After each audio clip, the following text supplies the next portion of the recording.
voulait recréer quelque chose de nouveau au niveau de notre commune, de notre fête patronale, et surtout essayer de regrouper un petit peu la population, ou j'allais dire les populations, aussi bien jeunes que moins jeunes. Et donc on a cherché comment essayer de rassembler tous ces gens-là, et on a pensé effectivement de créer une animation autour d'une compagnie. L'idée, c'était d'investir la ville avec les habitants quelques mois en amont pour créer une médiation, associer les gens au travail, les aider à trouver un peu des idées pour la fête, à mettre en place de nouvelles choses pour la fête, puisque c'était la fête complète dont on était chargé en 2012 quand on a commencé. Et après, d'y ajouter un spectacle qui serait la finalisation de notre présence avec l'aide des habitants pour la fabrication de la chose. Va Hyper Heroes, va, nous avons confiance en toi. Et n'oublie pas, c'est une épreuve.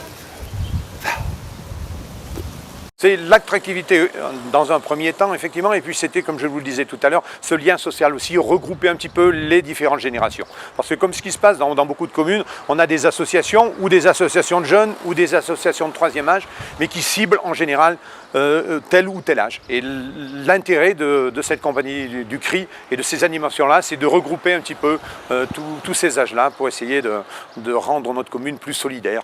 On est censé être garant d'une participation du public. Donc à nous d'aller chercher les gens, à nous de les associer. Donc on les associe en fait sur 3 plans. On les associe sur le travail de comédiens, puisqu'il y a une compagnie de théâtre amateur ici avec laquelle on travaille depuis 2012, depuis qu'on a commencé cette fête de la Saint-Ferjean. On l'associe avec l'école de musique locale, qui participe avec la présence de sa fanfare, un certain nombre de ses musiciens dans le spectacle.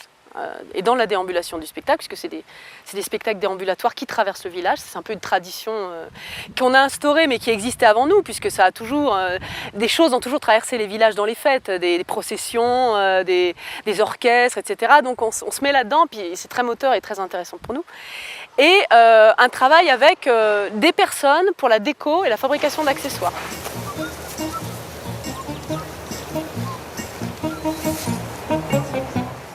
Le résultat, on le verra en fonction de ce que vont nous reporter les gens après cette animation.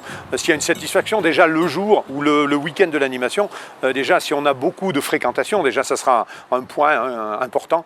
Et puis effectivement, les retombées économiques aussi, il y en a quelques-unes, hein, c'est pas négligeable évidemment. Et puis la satisfaction des bourcagneaux bien sûr.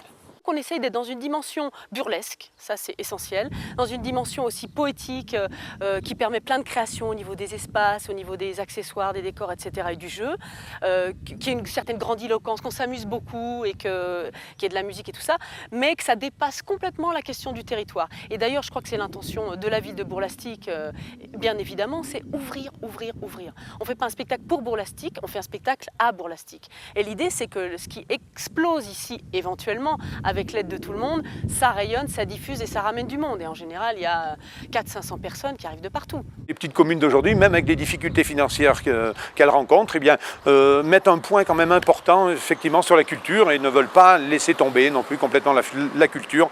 C'est, je pense, notre avenir en fait, et l'avenir de notre jeunesse en particulier.